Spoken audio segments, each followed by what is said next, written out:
दोस्तों, जब भी कभी हम अपने इस ब्रह्मांड को समझने की कोशिश करते हैं तो सबसे पहला प्रश्न हमारे सामने ये आता है कि हमारा ब्रह्मांड किस चीज़ से मिलकर बना है।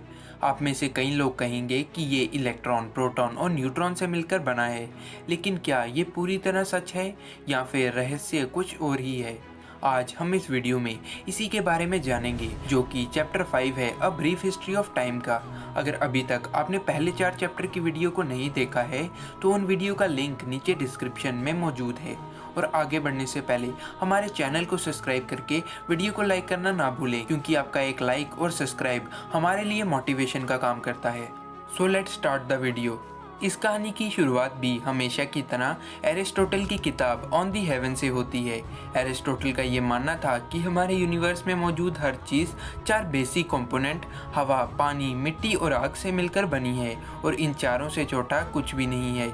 एरिस्टोटल का ये भी मानना था कि हमारे यूनिवर्स में 2 तरह की फोर्स काम करती हैं, जो कि है ग्रेविटी और लेविटी। ग्रेविटी की वजह से पानी और मिट्टी पृथ्वी की तरफ गिरते हैं, जबकि लेविटी की वजह से आग और हवा ऊपर की तरफ उठते हैं। लगभग 1500 सालों से भी ज़्यादा देर तक लोग इसे ही सच मानते रहे, लेकिन साल 1808 में जॉन डल्टन ने पहली बार ये बताया कि हमारा यूनिवर्स एटम से मिलकर बना है। उस समय एटम को ही फंडामेंटल पार्टिकल माना जाता था, लेकिन जब जे थॉमसन ने इलेक्ट्रॉन की डिस्कवरी की तो हमें पता चला कि एटम भी हमारे यूनिवर्स का फंडामेंटल पार्टिकल नहीं है। इलेक्ट्रॉन की डिस्कवरी ने कई और साइंटिस्ट को भी फंडामेंटल पार्टिकल ढूंढने के लिए प्रेरित किया, जैसे कि रदरफोर्ड ने न्यूक्लियस की डिस्कवरी की और साल 1932 में जेम्स चाडविक ने यह बताया कि एटम में मौजूद न्यूक्लियस भी प्रोटॉन और न्यूट्रॉन से मिलकर बना होता है। 1960 तक प्रोटॉन और न्यूट्रॉन को ही एलिमेंट्री पार्टिकल माना जाता था, लेकिन जब एक पार्टिकल एक्सेलरेटर में 2 प्रोटॉन को आपस में टकराया गया तो पता चला कि प्रोटॉन भी क्वार्क से मिलकर बने होते हैं। और अभी तक हमारी नॉलेज के मुताबिक कुल मिलाकर 6 क्वार्क एग्जिस्ट करते हैं, जिनका नाम है up, down, strange charm, top और बॉटम। एक प्रोटॉन 2 अप और 1 डाउन क्वार्क से मिलकर बना होता है, जबकि एक न्यूट्रॉन 2 डाउन और 1 अप क्वार्क से मिलकर बना होता है। बाकी के बचे 4 क्वार्क का मास काफ़ी ज़्यादा होता है, इसलिए वह प्रोटॉन और न्यूट्रॉन में ही टूट जाते हैं। तो दोस्तों, अभी तक हम ये जान चुके हैं कि प्रोटॉन और न्यूट्रॉन हमारे इस यूनिवर्स के फंडामेंटल पार्टिकल नहीं है, बल्कि उनकी जगह क्वार्क ने ले ली है। लेकिन हो सकता है ये क्वार्क भी किसी और चीज़ से मिलकर बने हों। किसी भी पार्टिकल की कई फंडामेंटल प्रॉपर्टीज होती हैं और उन्हीं में से एक है स्पिन। लेकिन क्या पार्टिकल सच में स्पिन करते हैं? क्योंकि पार्टिकल के पास कोई डेफिनेट एक्सिस नहीं होती है। दरअसल क्वांटम स्पिन हमें ये बताती है कि पार्टिकल डिफरेंट डायरेक्शन से देखने पर किस तरह के दिखते हैं।